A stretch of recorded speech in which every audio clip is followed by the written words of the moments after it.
C'est la suite de Politicien, votre rendez-vous politique dont le numéro de ce jour est consacré à la Centrafrique. Mes trois invités centrafricains sont toujours avec moi. Edgar Garcia de l'opposition, Roger Ondjalandi de la majorité présidentielle et Cyril Paul Semaporo de la société civile. Merci à vous d'être restés avec moi. La Centrafrique, depuis plusieurs années maintenant, est devenue un bourbier oublié de la communauté internationale. C'est du moins ce que pensent plusieurs observateurs et même Antonio Guterres, le secrétaire général des Nations Unies, qui a effectué en octobre 2017 sa première visite. C'est un sujet de la rédaction signé Deo Gracias Podo. Selon les conclusions d'un groupe d'experts des Nations Unies publié courant décembre 2017, la situation en République centrafricaine devient de plus en plus inquiétante. Il est relevé une détérioration des conditions de sécurité causée entre autres par l'expansion des groupes autoproclamés d'autodéfense, la lutte d'influence entre les différents groupes armés et surtout le manque de progrès dans la restauration de l'autorité de l'État dans plusieurs localités du pays. Mais malgré l'accumulation de témoignages et de rapports accablants, le silence de la communauté internationale demeure assourdissant. Je dois dire qu'à Bria, j'ai été très peiné de voir une ville coupée en deux, et de voir d'une part les populations chrétiennes, d'autre part les populations musulmanes, ces populations civiles qui dans les deux camps ont connu des victimes.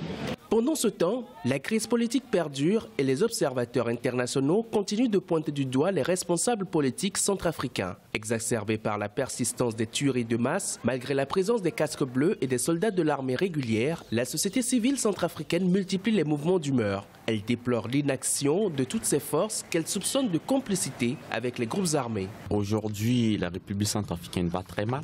L'insécurité gagne le terrain. Aujourd'hui, on parle de Bangassou 1, Bangassou 2, Bria 1, Bria 2, Bokaranga et autres. Vous remarquez que là, il s'agit effectivement de l'insécurité qui gagne le terrain.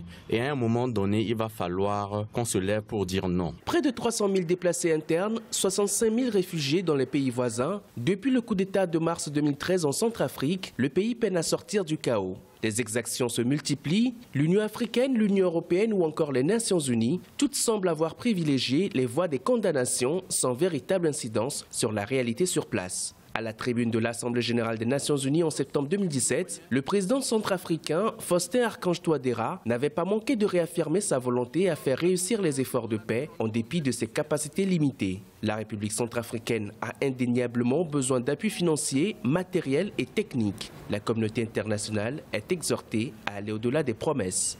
Il est important qu'on continue de maintenir la vie centrafricaine dans l'agenda de la communauté internationale, surtout sur les questions humanitaires. Au centre du pays, à Bambari, où à cause du conflit entre les fractions, il y a eu beaucoup de déplacés, beaucoup de victimes. Aujourd'hui, tout le monde devrait être mobilisé pour aller vers la paix. Et nous ne comprenons pas toujours cette volonté de continuer un conflit inutile. La Centrafrique est enlisée dans un conflit depuis le renversement en 2013 du président François Bozizé. Malgré les insuffisances, une partie de l'opinion estime que les interventions armées françaises et des soldats de l'ONU ont permis de réduire les violences qui ont fait plus de 600 000 personnes déplacées. Il faut maintenir la Centrafrique dans l'agenda de la communauté internationale, dit le président Faustin Archange Touadéra. Roger Ondjalandi, nous sommes le 19 juin, un accord de paix a été signé à Rome, 19 juin 2017, à Rome entre 14 groupes armés et l'État centrafricain. Qu'est-ce qui a fait que cet accord, pour parler simplement, a capoté? Vous savez, dans ces genres d'accords, généralement, les gens arrivent avec des idées, des motivations différentes. Oui. Il se trouve que, même indépendamment du fait que ça soit négocié à l'extérieur, il y a dans le cadre donc, du comité consultatif donc, du DDR, il y a un dialogue national qui se poursuit. Il y a donc les experts de l'Union africaine qui nourrissent aussi un débat, enfin un dialogue. Mais la question, c'est que finalement, quand les gens viennent négocier, ils négocient quoi finalement? S'ils viennent négocier simplement le fait qu'on doit leur garantir, on va les soustraire à la justice, on ne négocie pas. D'accord. C'est ça la question finalement. Donc vous pensez finalement que ce qui a fait que cet accord a échoué, c'est le désir de certains belligérants de la crise de votre pays d'échapper à la justice. Oui, c'est cette duplicité. C'est bien cela. Oui, mais d'abord, revenons à la symbolique.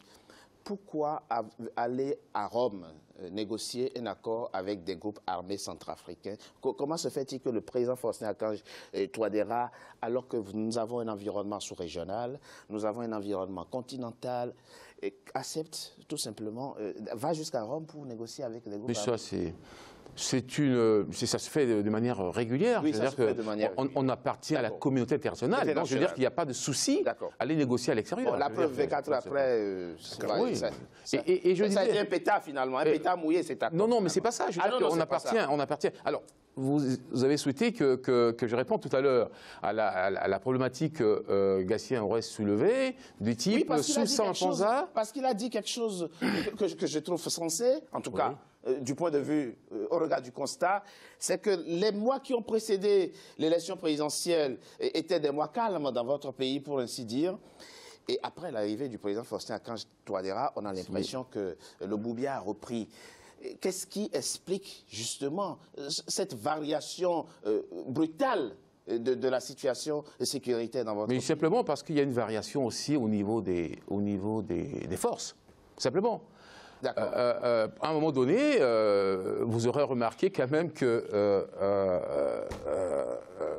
il y a eu le retrait des Sangaris, il y a eu le retrait des troupes congolais qui sont retirées, il y a eu le retrait de la troupe américaine et compagnie. Je veux dire que l'ensemble de voilà, il y a cet aspect des choses là. Je veux dire, l'état de force sous Sampanza n'est plus le même, que l'état de force à l'arrivée du chef de l'État, François Touadéra. Donc c'est aussi simple que ça, la problématique. De la force française de Sangaris, c'est d'ailleurs toute une polémique qui existe en ce moment dans votre pays par rapport à cette question. On dira simplement une question de mœurs qui alimente l'actualité. On pourra en dire quelques mots avant la fin de cette émission. C'est effectivement le retrait de la force Sangari, de la force française qui explique la résurgence de ces groupes armés. Ce n'est pas que le retrait des forces Sangaris.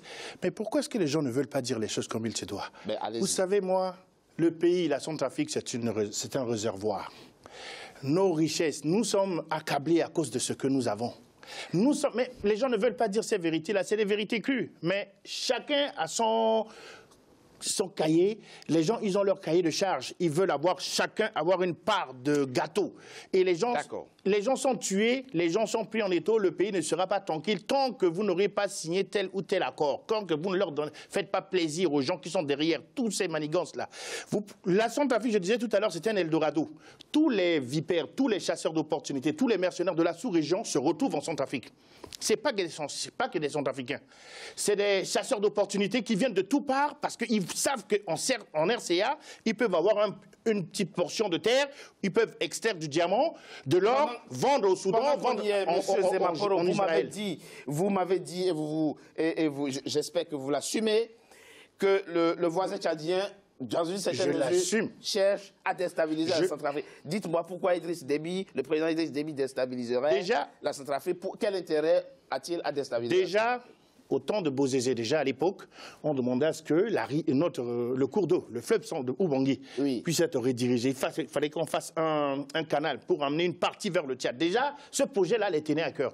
Les gens insistaient à ce qu'on puisse dévier le cours d'eau, le fleuve Ubangui, pour arroser, parce que le lac Tchad était en train de s'assécher. Il fallait qu'on puisse arracher. C'est dans l'entente, parce que vous faites partie de la Seine-Sade, il faut bien qu'on puisse s'entraider dans cet esprit déjà. Mais vous savez qu'à la frontière de la RCA avec le Tchad, il y a de l'or, il y a du pétrole, l'or noir, je vais parler. Le pétrole, notre pétrole est à cheval entre nos deux frontières. Beaucoup de choses se sont passées depuis le temps du président Patassé jusqu'au temps du président Bozézé. Et alors, les accords avec Greenberg, l'américain, pour l'histoire des pétroles, les permis de recherche, tout ça là, notre problème se retrouve dans ces entités-là. Le Tchad exploite en ce moment le pétrole centrafricain. Mais le jour où on va exploiter notre pétrole, le Tchad n'aura pas, parce que le bassin a été démontré que chez nous, là, les réserves, c'est tout de l'autre côté. Mais quand on va commencer, ça va être attaché. Déjà, le Tchad n'a plus de pétrole. Hein. Au jour d'aujourd'hui, là, ils ont des problèmes. Ils ont vendu des bassins, mais il n'y a rien dedans. C'est pas pour rien que les gens tiennent coûte que coûte à ce qu'il y ait division de notre pays. Si ce pays-là se divise, mais c'est pas par hasard, il y aura beaucoup de choses qui vont se faire derrière. Moi, c'est ma vision de la chose. Et puis, beaucoup de gens savent que c'est ça, mais on ne le dit pas. Edgar Garcia. Alors, plusieurs acteurs interne et externe auraient intérêt à ce que la Centrafrique, votre pays, soit en lambeaux, dit Semaporo, pour résumer sa pensée. Vous savez, la gestion sécuritaire dans un pays s'organise. Je comprends l'émotion qui peut animer la prise de position de mon frère qui vient de la société civile. Mais nous autres politiques, nous devons avoir vraiment la froideur nécessaire pour analyser la situation. Vous parlez tout à l'heure du désintéressement de la communauté internationale vis-à-vis de cette crise centrafricaine. Oui. Vous savez, les principaux acteurs, et pas des moindres, de la République centrafricaine dans la gestion de cette crise-là, n'ont cessé de répéter ces derniers temps, ce qui conforte d'ailleurs ce que je viens de vous dire à l'instant, que Antonio Guterres, secrétaire général des Nations Unies, que vous avez évoqué tout à l'heure, Monsieur Parfait Onanga, responsable principal de la MINUSCA dans notre pays, pas plus tard qu'hier, l'ambassadeur français dans une émission à la radio de Keluka l'a dit également, le véritable problème en République centrafricaine est un problème de leadership. Ça résume tout. Ça conforte ce que je viens de vous dire. Maintenant, la République centrafricaine n'est pas le seul pays au monde qui mobilise l'attention de la communauté internationale. Il appartient, je reviens encore là-dessus, aux Centrafricains de se mettre ensemble et de proposer à cette solution locale. Tout à fait. Des solutions centrafricaines. Et celui qui doit prendre justement le lead de cette initiative-là, c'est le chef de l'État, vous avez raison, et son gouvernement. C'est lui le premier concerné. Mais dites-nous très rapidement, Monsieur Edgar Garcia, on a l'équation désir d'impunité de la part de certains belligérants et volonté de négocier. Qu'est-ce qu'on fait? Je disais en introduction que M. Faustin Archange Touadéra et son gouvernement ont eu une lecture qui n'est pas adaptée à la situation de la République centrafricaine. Vous savez, quand il est arrivé aux responsabilités, quand on lui disait qu'il fallait tenir un discours de fermeté à l'endroit justement de ces chefs rebelles-là, lui, il avait dit, il ne cessait de le dire, qu'il faut d'abord désarmer leur cœur.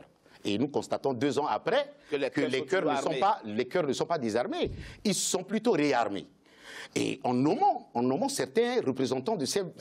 Pouvait-il faire autrement? Non, pouvait-il faire autrement? Vous savez, la communauté internationale, quand on incrimine, à juste ou à tort, je peux par exemple vous dire que oui, dans certaines régions où nous notons la présence de la MINUSCA, où on exerce de la violence sur les populations devant l'indifférence, on peut le dire, de la MINUSCA, c'est vrai, ça peut interpeller des consciences. Ça peut gêner justement la lecture que la population centrafricaine peut avoir justement de cette communauté internationale. Mais je reviens encore là-dessus, il nous appartient à nous de proposer à cette communauté internationale-là une solution locale pour qu'elle vienne nous appuyer dans sa mise en application. D'accord. Monsieur Edgar Garcia, on a un cas concret. Moi, je vous ai posé une question concrète. Que fait-on avec les groupes armés? On discute ou on ne discute pas?